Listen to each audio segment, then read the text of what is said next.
سلام، اسم من ساراست و تصمیم گرفتم که داستان زندگی خودم و خانواده‌ام رو براتون تعریف کنم.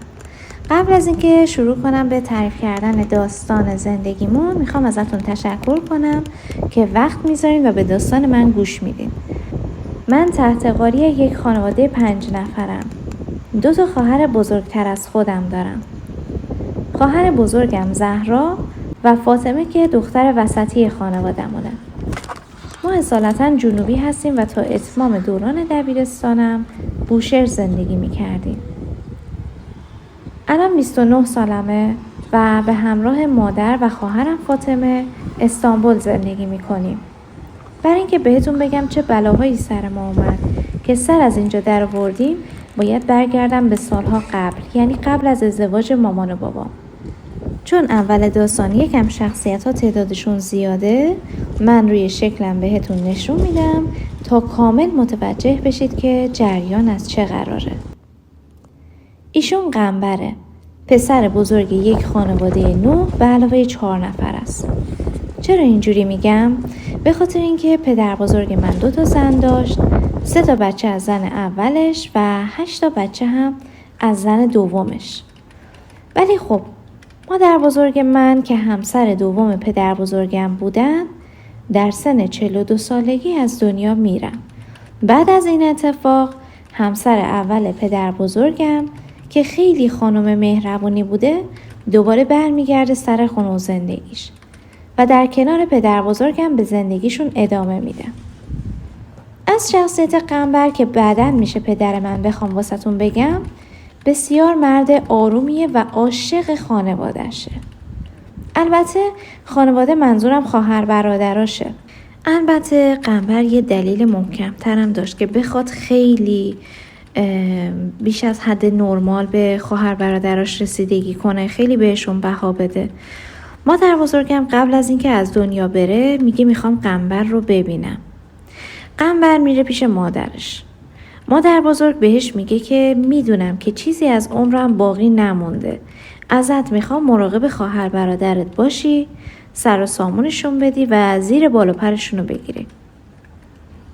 قنبرم هرچی کار میکرده یا برای خوشگذرانیش خرج میکرده یا خواهر برادراشو میفرستاده دانشگاه یا میفرستاده سر خونه زندگیشون. ما هم که بوق. البته این شکلی که الان کشیدمش شکلیه که از اولی که به دنیا اومدم و پدرمو شناختم میدیدمش، ولی خب میگن قبل از ازدواج واقعا مرد جذابی بوده. اینم منیر است، دختر خاله بابام که به نظر خانوادهش خوشگل ترین دختر دنیاست. منیر چشماش رنگیه، پوست سفیدی داره و بوره. قنبر وقتی میره سر کار، خانواده‌اش تصمیم میگیرن براش برن خواستگاری منیره تا این لعبت از دست نرفته به عنوان عروسشون بیارنش تو خونه. اینم محمده، برادر منیره و این هم عمه کوچیک منه که اسمش شهپره. اون زمان عمه منم خیلی دختر خوشگلی بود و رتبه 2 زیبایی رو تو خانواده داشته.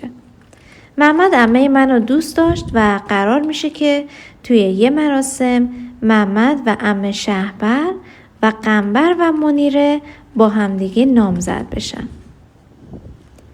قنبر هم یک گردنبند خیلی قیمتی به شکل خورشید برای منیره میخره، چون به نظرش زیبایی منیره مثل خورشید بود و برای پیشکش میبره و خلاصه که این 4 تا با همدیگه نامزد میشن.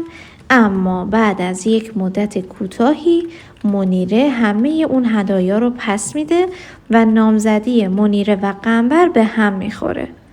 چون خاله قنبر به این نتیجه رسیده بود که دخترش منیره میتونه یکی خیلی بهتر از قنبر رو داشته باشه و حیف میشه که اگر این دختر رو بخواد بده به اینا.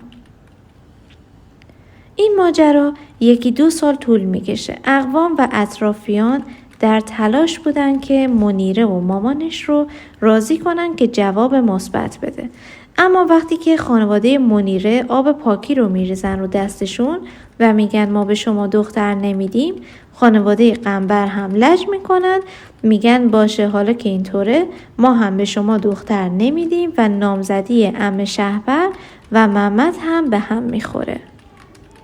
سال 62 بود که داشتن برای قنبر دنبال زن میگشتن تا اینکه علی پسردایی قنبر میاد خواستگاری برای شهپر.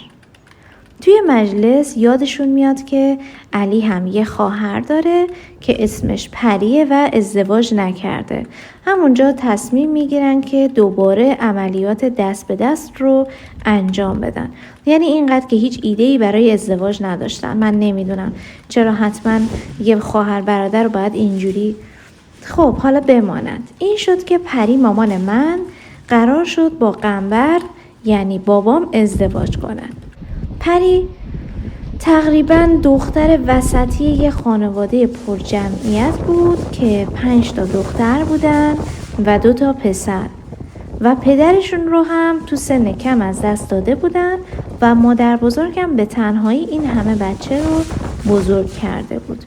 یه دختر لاغر با پوست سبزه و همین باعث می شد که خانواده پدرم اونو با منیره مقایسه کنن و بگن حیف شد که اون دختر رو از دست دادیم. پری خیلی درس خون و باهوش بود، زبر و زرنگ بود، کل خونه رو انگشتش میچرخوند. آرزو داشت که وکیل بشه. قبل از قنبر یه خواستگار خیلی پولدار داشت که دوست شوهرخاله بزرگم بود، ولی نمیدونم چرا به اون نداده بودنش. حالا که قرار بود زود شوهر کنه چرا آدمی که اینقدر موقعیتش خوب بود رو رد کردن و اصلاً به مامانم نگفته بودن. خلاصه چون یک بار مراسم قنبر به هم خورده بود، قرار شد که اول عروسی قنبر و پری رو بگیرن و بعد که خیالشون راحت شد که این دوتا رو آب کردن، علی و شهپر رو بفرستن سر خونه زندگیشون. پس شروع کردن به انجام دادن کارهای عروسی، اونم چه تدارکاتی. لباس عروس که از دختر دایی قنبر گرفتن که اون زمان آرایشگر بود و چند تا لباسم توی دست و بالش داشت. خرید عروسیشونم که خیلی مفصل و عالی بود. مامانم میگه اون زمان برای من یه دونه رژ لب خریدن، یه دونه خط چشم و یه دونه لباس خواب نخی توپ توپی. هر جا که میرفتیم میخواستیم خرید بکنیم، عمه‌ها و مادر بزرگم میگفتن خب حالا اینو میایم بعدن میخریم، دیگه چه کاریه که الان بخریم. خلاصه خرید عروسی رو هم همینجوری جمعش کردن. برای سرویس خواب هم قنبر به همراه محمد پسر خالش یعنی برادر نامزد قبلیش میرن و انتخاب میکنن و میخرن. یعنی دیگه بی‌ربط‌تر از اینم چیزی هست؟ و تو این رفت و آمدها خاله قنبر مدام تو گوش مادر بزرگم میخونده که حالا این چیه واسه قنبر گرفتین؟ یه عروس سیاه سوخته، حیف شد این پسر. با اینکه همشون با همدیگه فامیل بودن ولی رحمشون به همدیگه نمی اومد و اینجوری پشت سر مادر من صحبت میکردن. و دلیلش هم این بود که بعد از قنبر هیچ کسی در خونشون نزده بود و منیره خوشگل بور سفید چشم رنگی رو خواستگاری نکرده بودن و اونم یه جورایی از این که قنبر رو رد کرده بودن پشیمون شده بودن، اما دیگه هیچ راهی نداشتن و کار از کار گذشته بود. بالاخره به هر ضرب و زوری که بود این عروسی سر گرفت. شاید باورتون نشه ولی مدل موهای پری که دخترعموش براش طراحی کرده بود برای شب عروسیش مدل دوگوشی بود که با یک رژ لب قرمز تکمیل شده بود. اون موقع پری 18 سالش بود. جالب اینجاست که هیچ کس نظر پری رو نپرسیده بود که اصلا تو اینو میخوای نمیخوای، نظر تو چیه. خودشون بریده بودن، خودشون هم دوخته بودن و در واقع قربانی انتخاب برادرش شده بود، چون دایی من میخواست با عمم ازدواج کنه. خلاصه بعد از 1 هفته خرید عروسی که البته مثلا خرید عروسی بود، خرید آنچنانی هم نبود، دیگه اونا ازدواج کردن. بعد از ازدواج قنبر و پری نوبت به ازدواج دایی علی و عمه شهپرم رسید. تا جایی که مامان یادش میاد برای ما تعریف میکنه، میگه اون زمان برای عمه شهپر یه چمدون خریدن و تمام لباس هایی که داخل چمدون میخواستن بذارن همه رو به انتخاب شهپر بود و وسایل و لوازمی که عروس میخواست خرید بکنه همه به سلیقه خودش خریداری شد. سرویس خوابش، وسایل خونه، همه رو خودش انتخاب کرد و براش سنگ تمام گذاشته بودن که بعد از 1 هفته اونها هم ازدواج کردن و رفتن سر خونه زندگیشون.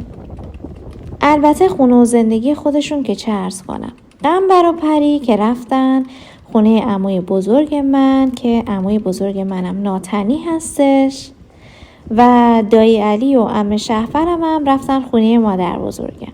چند ماه بعد از اینکه مامان و بابام ازدواج کردن و از زندگیشون میگذشت، بابام از کارش اخراج شد چون تو محل کارش یه بسته گم شده بود.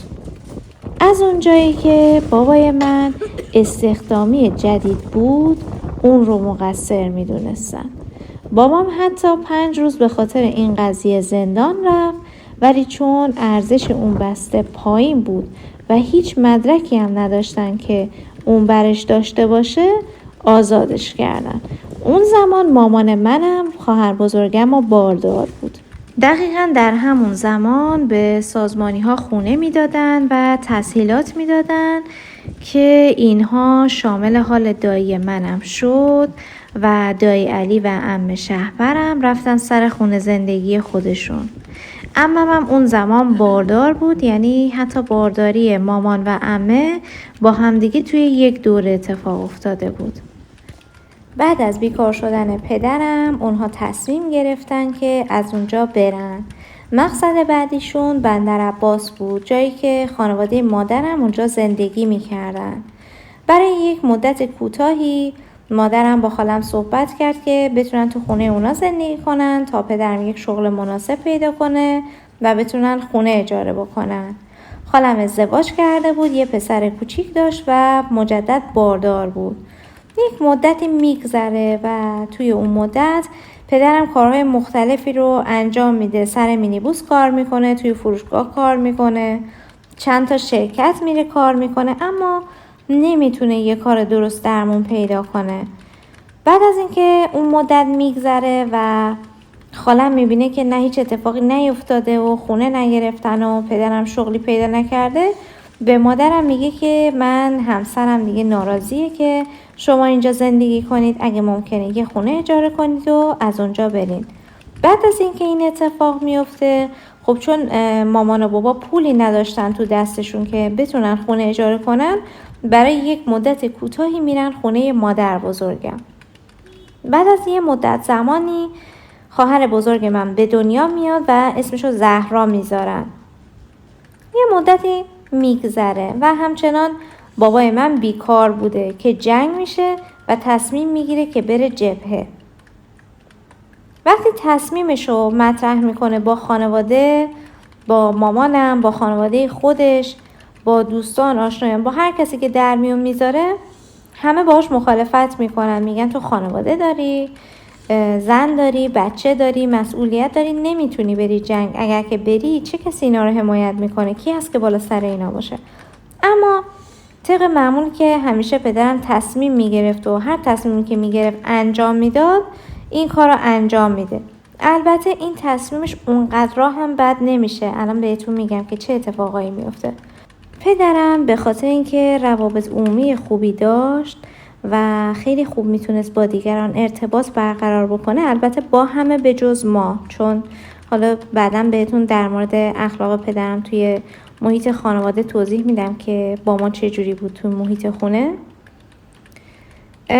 بعد از یه مدتی توی اون محیط همه از پدر من خوششون میاد و ارتقا پیدا میکنه، میرسه به جایی که مسئول تدارکات میشه، کلی بین همه محبوب میشه و براش خوب میشه. کلا پدرم دست و بالش خیلی باز شده بود، برای خانواده و برای مادرم پول میفرستاد، هم برای خانواده خودش هم برای مادر، و همین که سهمیه‌ای بهشون تعلق میگرفت از مواد غذایی، گوشت، روغن، چای و خیلی چیزهای دیگه که بابت کار کردن توی جبهه تعلق میگرفت بهش، میفرستاد واسه ما و و برای خونه پدر بزرگم. من یک عموی کوچیک دارم که اسمش اصغره. اما اصغر میبینه که انگار وضعیت بابای من خیلی داره خوب میشه، حالا این همه پول میفرسته، مواد غذایی میفرسته و شرایط مالی خوبی برای خودش به هم زده، تصمیم میگیره که اونم بره جبهه پیش بابام. بابام موافقت میکنه و عموم رو به عنوان مسئول آشپزخونه میذاره. اما اصغرم کلا یک شخصیتی که داشت اینجوری بود که در غیر هیچ چیزی نبود و همیشه فقط به خودش فکر میکرد، خودش اولویت بود، هیچ اصول اخلاقی خاصی نداشت. مثلا یه گوشش رو بهتون بگم، کمپوتایی که برای سربازا می آوردن گوشش رو سوراخ میکرد، آبش رو میخورد و میذاشت یه گوشه‌ای که خشک و خراب بشه. بعد یه مدتی دیگه دستش رو شده بوده و تذکر میگیرن و پدرم میره به عمو میگه که این کاری که داری انجام میدی من بارها بهت گفتم که انجامش نده، الان متوجه شدن و به من تذکر دادن اگر یک بار دیگه تکرار بشه تو رو اخراج میکنن. اما عموم اصلا میگم اصول اخلاقی خاصی نداشت، کلا هر کاری که دلش میخواست انجام میداد و هیچ کس براش مهم نبود. بازم به کاراش ادامه میده و اینقدر ادامه میده تا اخراج میشه و برمیگرده پیش خانوادش. میگذره و نوبت میرسه به زن گرفتن عمو اکبرم. عمو اکبر پسر دوم خانواده است و اون زمان بیکار بود و هیچ ایده و فکری نداشت که میخواد چه کار کنه و یه شغلی برای خودش جور بکنه. اصلا فقط زمانشو به بتالت میگذروند. از صبح میرفت از خونه بیرون میچرخید و شب برمیگشت خونه. مادر بزرگم به این فکر افتاد که من بیام واسهش زن بگیرم، شاید اگر که زن بگیره سر به راه بشه، مجبور بشه کار کنه، سر و سامون بگیره و از این وضعیت به هر حال میاد بیرون. بهش میگه که اکبر برو کار پیدا کن که برات زن بگیرم. اما اکبر میره کار پیدا میکنه روی مینیبوس و مادر بزرگم تصمیم میگیره که براش بره خواستگاری. حالا کی واسه عمو در نظر داشتن؟ خواهر منیره که نامزد سابق پدرم بود و در اون زمان هنوز منیره مجرد بود و هنوز شاهزاده سوار بر اسبش نرسیده بود که بخواد ازدواج بکنه. این خواهر منیره است. سکینه هیچ وقت تو خانواده خودش بهش هیچ توجهی نشد و مادرش و منیره مثل یک خدمتکار باهاش رفتار میکردن. هیچ کس علتش رو نمیدونست ولی توی خونه مادرش مثل خر کار میکرد و مثل سگ کتک میخورد. اصلا انگار که مثل یک حالت نامادری با دخترش برخورد میکرد. وقتی که میرن خواستگاری برای سکینه تو همون جلسه اول قرار عقد رو میذارن.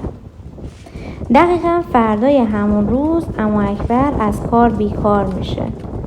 باز یه مدتی میره دنبال کار میگرده و با سکینه هم عقد میکنه ولی هیچ شغلی نمیتونه پیدا کنه. سکینه که میبینه یه مدتی گذشته و اکبر هنوز نرفته که از اون خونه وحشت بیارش، یه نامه مینویسه برای عمو اکبرم و میگه که من داخل خونم شرایط خیلی بدی دارم و هرچه زودتر بیا منو ببر، اگر که نیای منو ببری خودم رو خلاص میکنم. بیچاره حالا فکر میکرد اونجا چه خبره که اینجا نیست. مادر بزرگم دیگه خودش رو ناچار میبینه چون سکینه هم بچه خواهرش بود، زنگ میزنه به بابام تا در مورد خرج و مخارج عروسی باهاش صحبت کنه.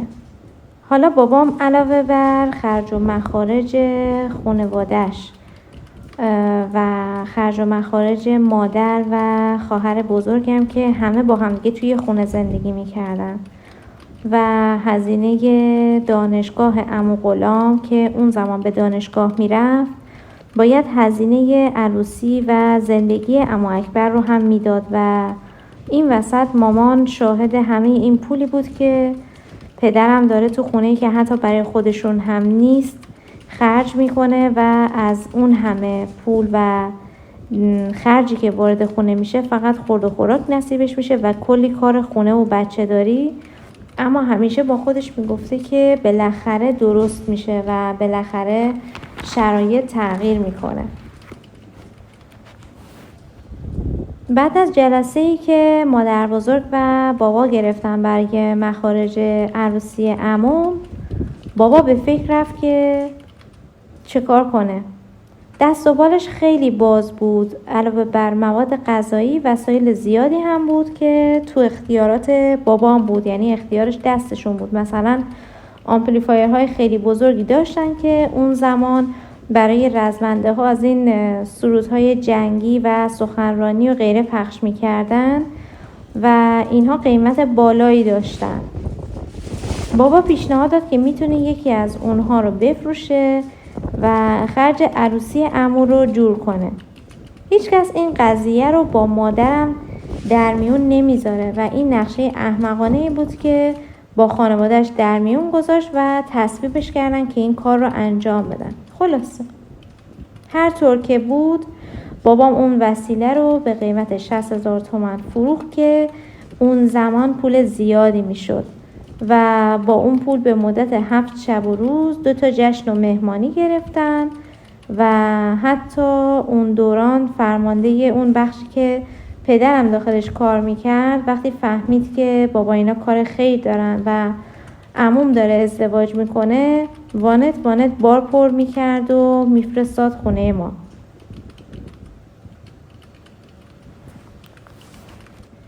تو محل کار بابامو خیلی دوست داشتن، خیلی بهش کمک میکردن، خیلی کلن هر چقدر که دستشون برمی اومد انجام میدادن داخل جبهه برای آدمایی که اونجا فعالیت میکردن.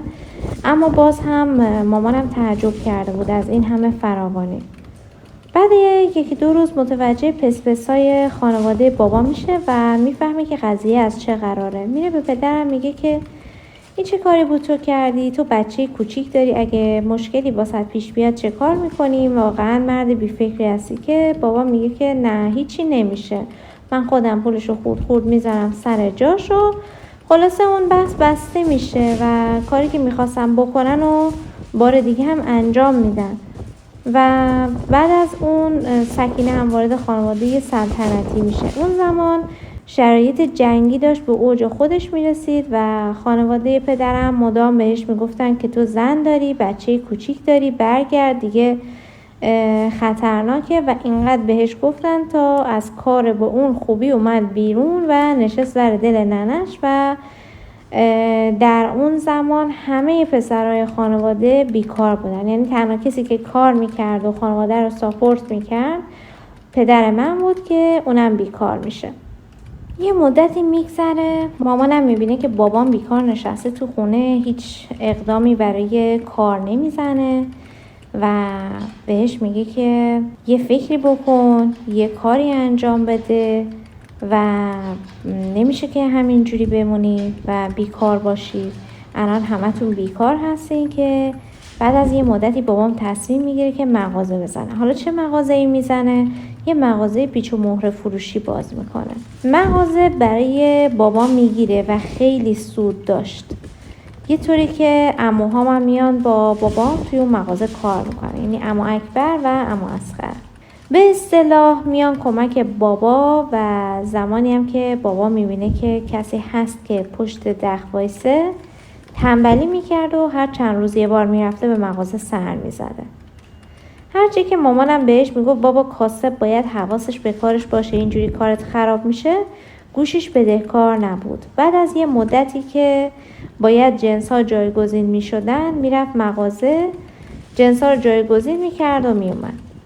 چند ماه که میگذنه عموها که میبینن که پدر به این صورت داره کار میکنه از جنسای مغازه که میفروختن که پولشو برمیداشتن برای خودشون. پدر میره که جنسای مغازه رو جور کنه بذاره داخل مغازه، میبینه که داخل دخل هیچ پولی نیست و اینجا هم سرانجام مغازه پرسودی بود که پدر زد و مغازه تعطیل شد. بعد از اینکه مغازه پدر تعطیل میشه دوباره همشون بیکار میشینن داخل خونه. بعد میبینن که آره زندگی خیلی سخت شده، خواهر دوم منم به دنیا اومده بود و شرایط مالی خانواده سخت‌تر شده بود. بابا زنگ میزنه به عمو بزرگم و بهش میگه که هر طور شده برای من یه کاری جور کن تا بتونم برم سر کار و تصمیم گرفتن که دوباره از اون شهر برن، شهری که عموی بزرگ من داخلش زندگی میکنه. عموی من توی شرکت لوله سازی کار میکرد، برای بابامم کار پیدا کرد و بهش گفت که بیا اینجا و زن و بچت هم بیار. زندگی کم کم داشت روی روال میافتاد و مادرم از اوضاعش راضی بود، یعنی از نظر شرایط مالی بهبود پیدا کرده بود وضعیت ما، دیگه تو تنگنا نبودیم. تا اینکه دوباره سر و کله عمو اصغرم پیدا میشه. عمو اصغر جویای کار بود و پدرم که هیچ وقت از اشتباهات گذشتش درس نمی گرفت، بار دیگه عمو رو برد سر کار، همون جایی که خودش کار میکرد. مادرم خیلی احساس خطر میکرد، چون هر چی که دیده بود تا الان، بعد از چندین سال که توی اون خانواده زندگی میکرد، میدید که هر جا پای برادر شوهراش باز میشه خیر و برکت از زندگیشون میره. هر کاری کرد که جلوی بابا رو بگیره که این کار رو انجام نده و توی محیط کاری که خودش هست عموهامو وارد نکنه، نتونست. یک بار دیگه عمو اصغر وارد زندگی ما شد، رفت توی محل کار بابا، اتفاقات گذشته دوباره تکرار شد.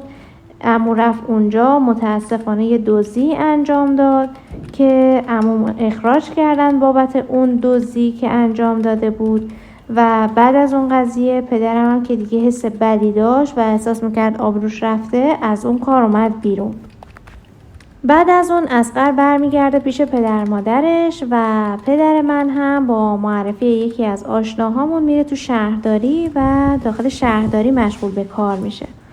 زندگی یه بار دیگه رو جریان افتاده بود. شغل پدر من خوب بود و احساس آرامش میکردیم.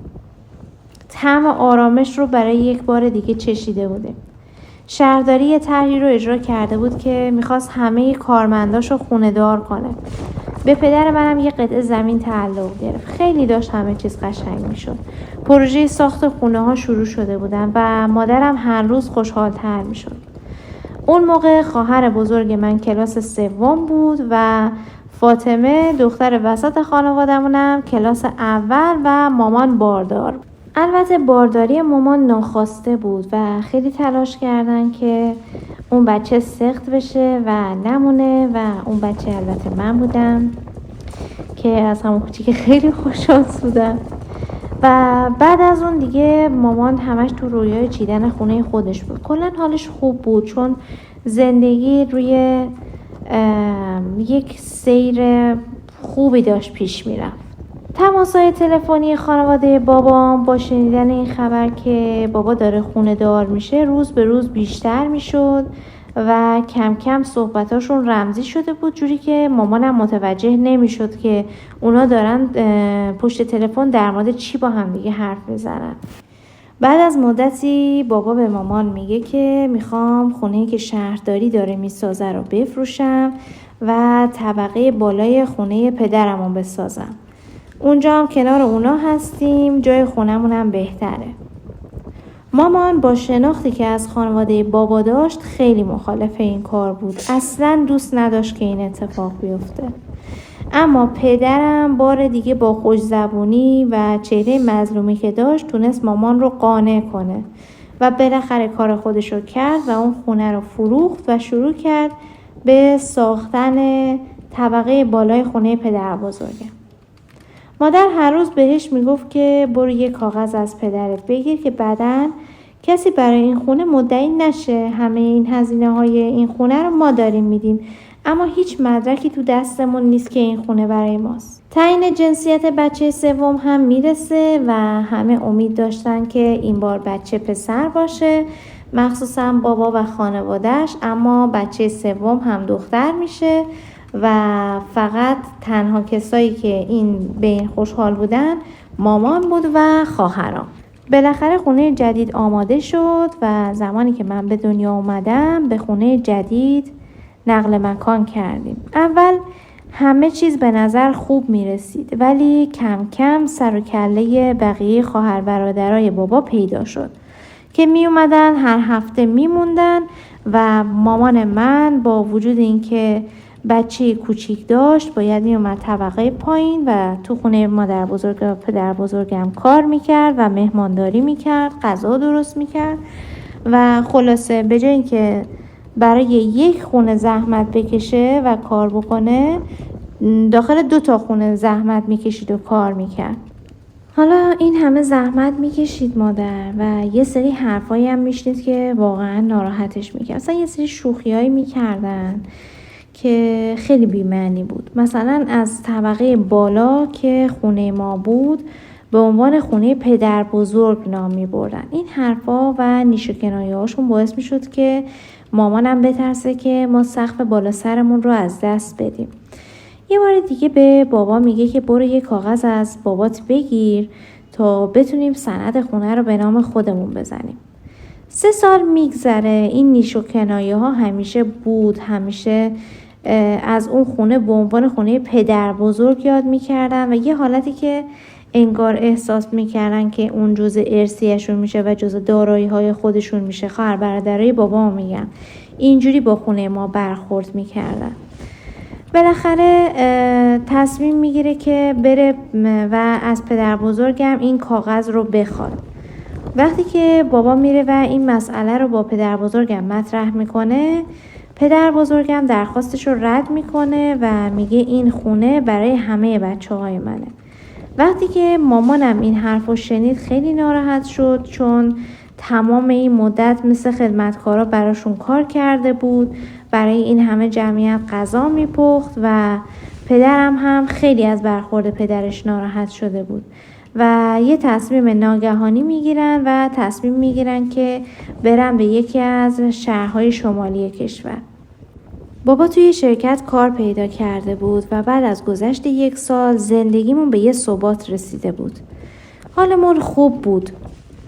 میتونم بگم واقعا حالمون خوب بود. با همسایه ها روابط خوبی داشتیم، خوش میگذروندیم. نمیگم خیلی ثروتمند بودیم، اما به قولی نفس راحت میکشیدیم. تا اینکه یک شب بابا میره یه مأموریت کاری و ما با مامان تنها توی خونه بودیم. با ما تماس میگیرن و میگن که تو جاده بابا با ماشین تصادف کرده. تو این تصادف دستش شکسته بود، زانوی ضرب خورده بود و سرش هم شکسته بود و متاسفانه همین اتفاق باعث میشه که بابا برای 2 ماه خونه نشین بشه و اون شغل به اون خوبی رو از دست بده. بعد از یه مدتی بابا دوباره شروع میکنه و با خانواده‌اش زیاد تماس میگیره، صحبت میکنه و پدر بزرگ و مادر بزرگم رو تشویق میکنه که خونه‌شون رو بفروشن و بیان به شهری که ما داریم توش زندگی میکنیم اونجا یه خونه دیگه بگیرن. مامان من خیلی مخالف بود. هرچی بهش میگفت این پیرزن و پیرمرد رو آلاخون والاخون نکن، گوش بابا بدهکار نبود که نبود. میگفت اینجا هوا بهتره، اگر بیان ما مراقبشون هستیم و برای خودش توجیه میکرد. بالاخره اون اتفاقی که نباید میافتاد افتاد. پدر بزرگم خونش رو فروخت و اومد به شهری که ما توی زندگی میکردیم. اونجا یه دونه خونه دیگه گرفتن، ولی در مقایسه با خونه‌ای که خودشون داشتن و فروخته بودن خیلی کوچیک‌تر بود. اما الحق که کوچه‌اش خیلی خوشگل بود. هنوز یادم میاد که یه جوی آبی از وسط اون کوچه رد میشد، درختای بزرگ و بلندی داشت که خم شده بودن و همیشه داخل کوچه‌شون سایه بود. خیلی کوچه خوشگلی بود. خلاصه 2 سال میگذره و بابام کارهای مختلفی رو انجام میده، جاهای مختلفی میره سر کار. اون موقع من 6 ساله شده بودم.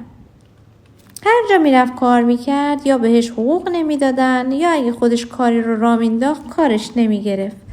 مادر خیلی خسته شده بود. از این همه جابجایی و ناکامی واقعا کلافه شده بود. تماس گرفت با خانواده‌اش، با مادر بزرگم و دایم صحبت کرد و گفت که من اینجا واقعا مشکل دارم. و قنبر هر جا میره سر کار یا حقوقشو بهش نمیدن یا اگر خودش کار را میندازه کارش نمیگیره. نمیتونم دیگه اینجا زندگی کنم. کار درست درمونی نداره، پولی در نمیاره.